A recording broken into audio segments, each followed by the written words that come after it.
Before we pray, let us pause for a moment and listen to God's word together. Today, we will focus on what Scripture teaches us about healing and restoration.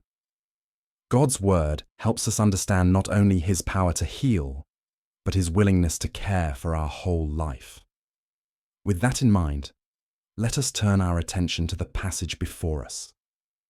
Luke chapter 13, verses 10 through 13 says, "Now he was teaching in one of the synagogues on the Sabbath. And behold, there was a woman who had a spirit of infirmity 18 years, and was bent over and could in no way raise herself up. But when Jesus saw her, he called her to him and said to her, 'Woman, you are loosed from your infirmity.' And he laid his hands on her, and immediately she was made straight and glorified God." Notice what happens when Jesus sees the woman in this passage. Luke tells us that she had been bent over for 18 years and could not straighten herself at all. It is as if Luke is showing us a life that had been limited, restricted, and defined by weakness for a very long time. Jesus does not ask her to explain her condition. He does not question her faith or place conditions on his help. He simply calls her forward and speaks freedom over her life. This teaches us something important about God's heart. Because Jesus sees suffering, he responds with compassion. Because the condition is beyond human fixing, he acts with divine authority. The woman did not heal herself.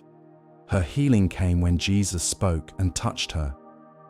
In the same way, spiritual and physical restoration begin when God intervenes, not when human strength tries harder. This passage shows us that long-standing weakness does not disqualify a person from God's healing work. It reveals a Savior who notices, calls, restores, and brings people back into wholeness. The Bible says in James 5, verses 14 and 15, that if anyone is sick, they should call for the elders of the church to pray over them and anoint them with oil in the name of the Lord. And the prayer offered in faith will make the sick person well. The Lord will raise them up. This shows us that God is not distant from our physical weakness. He invites us to bring sickness into His presence through prayer. Healing is not something we carry alone. God responds when His people come to Him in faith, trusting His power and His care. When Scripture speaks about sickness or weakness, it does not present them as good in themselves. What is good is what God does through them. Times of physical weakness often reveal how deeply we depend on Him. In moments of illness, human strength reaches its limit. And when our strength is not enough, God's care becomes clearer. We learn that healing does not come from effort alone, but from trust in the Lord.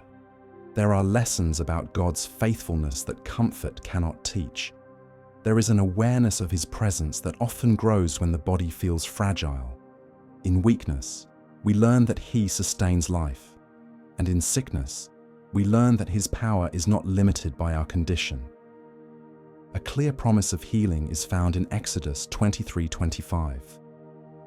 The verse says, "You shall serve the Lord your God, and He will bless your bread and your water, and I will take sickness away from among you." This shows us that healing flows from God's care and provision. God does not only address spiritual needs, He speaks directly to physical health and daily life. It is as if He is saying that obedience places the believer under His active protection and care. Because God is faithful, sickness is not ignored or overlooked. Because He is present, the body and life are not outside His concern. This promise teaches us that healing is not accidental. It is part of God's covenant care for His people. In the same way, times of weakness or illness are not outside of God's care. Even when strength feels limited, God remains fully involved and attentive. Healing is not only about restoring the body, but about sustaining the person through God's power. Isaiah 40:29 reminds us of this truth. He gives strength to the weary and increases the power of the weak. This shows us that God does not wait for us to be strong before He acts. Because He is sovereign, He supplies strength where it is lacking. Because He is faithful, weakness becomes a place where His power is revealed. This means that sickness is not proof of abandonment. It is often the place where God works quietly, strengthening trust, renewing hope, and sustaining life according to His purpose. So if you are walking through a time of sickness, weakness, or waiting right now, you can respond with faith. You can say, "Lord, I do not understand everything my body or my heart is going through, but I know you are good. I trust you as my healer." The prophet Jeremiah cried out to God with this same trust when he said, "Heal me, O Lord, and I shall be healed. Save me, and I shall be saved, for you are my praise." It is as if He is teaching us that healing begins with surrender, not with full understanding, but with confidence in who God is. The same God who created your body knows how to restore it. He is not finished with you, and He knows exactly how to work through this moment for His purpose and your good. And when your body feels weak, when pain lingers, or when healing feels delayed, Scripture shows us how faith meets the restoring power of God. In the Gospel of Mark, Jesus speaks to a woman who had suffered for many years and says, "Daughter, your faith has made you well. Go in peace and be healed of your affliction." This moment teaches us something clear. Healing was not only an act of divine power, it was a response to trust placed in Jesus. Her condition did not have the final word. Jesus did. In the same way, what you are facing today is seen by God. He responds to faith. He speaks peace, and He brings restoration according to His will. What feels like ongoing weakness can become a testimony of healing in the hands of Christ. So, my dear friend, if you are facing pain or uncertainty today, remember this: God has not lost sight of you. He remains present and fully in control.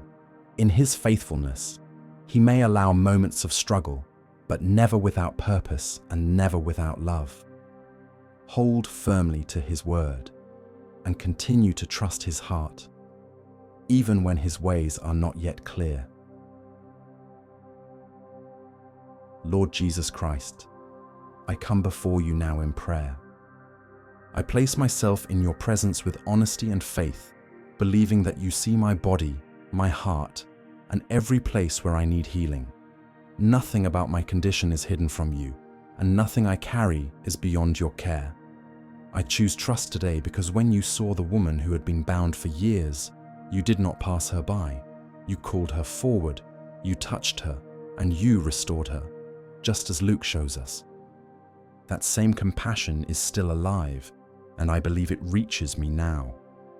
I thank you for the gift of life you sustain in me, for breath that continues even when I do not notice it, for the rhythm of my heart, for the strength that has carried me through days I thought I would not manage, for a body that, even in weakness, is still being upheld by your mercy. Thank you for daily provision, for food that nourishes me, for clothing that covers me, for a place to rest, for the work of my hands and the ability to keep moving forward one day at a time. These ordinary things remind me that you are actively sustaining my life. Lord, you know exactly where my health feels fragile. You see the pain, the limitations, and the uncertainty that I may not always know how to explain. You see the questions that surface late at night and the concerns I carry quietly. I bring those places to you openly, without fear and without pretending to be strong. There are moments when my body feels tired and my patience wears thin. Times when waiting becomes heavy and discomfort affects my peace. Moments when I wonder how long this road will be. I confess that honestly, knowing you already understand me. But after that confession, I make this declaration. I will not give fear authority over my body. I will not allow discouragement to speak louder than truth. I will not believe that weakness defines my future. I choose confidence instead of despair, because when you said, "Your faith has made you well," healing followed, just as Mark records. What you speak still carries power. What you release still brings restoration. What you begin, you faithfully complete. Lord, I choose gratitude even while I wait, not because everything feels resolved, but because you are still present and still working. I recognize the care you give me day by day, even in the smallest details. Gratitude keeps my heart steady while my body is being restored. When my strength feels low, I lean on the truth that you give power to the weary. You renew strength when ours runs out, just as Isaiah reminds us. So I receive that strength now, not later, not someday, now. Teach me to walk through this time with patience and trust. Help me not to measure your work only by what I feel in the moment. Remind me that healing may unfold step by step, but it is never absent from your hands. Help me stay grounded in hope, not urgency.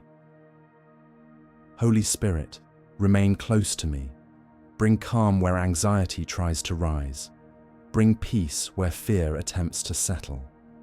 Help my heart rest in truth while my body is being restored. Guide my thoughts so they remain aligned with faith. Lord Jesus, you are the one who heals both body and soul. So I place my hope fully in you and say, heal me, and I will be healed. Save me, and I will be saved. Just as the prophet Jeremiah declared, I trust you, not only for physical restoration, but for endurance, clarity, and peace while healing takes place. I believe you are already at work, in ways I can see, and in ways I cannot yet see. Nothing is wasted in your hands. My heart rejoices in you, Lord. Not because every answer has already appeared, but because you remain faithful. You reign over my health, my future, and every day ahead. My life is safe in your hands. I bless your holy name, King Jesus. I trust the healing you are bringing, seen and unseen. In your powerful and precious name I pray. In Jesus' name, amen. If this prayer has touched your heart today, I invite you to type amen as an act of faith and agreement. I pray that every promise and every word spoken here would take root in your life, in the name of Jesus. If you are believing for healing, restoration, or strength, feel free to share your prayer request in the comments. It would be an honor to pray with you and for you. May the grace, peace, and healing power of our Lord Jesus Christ be with you today and always.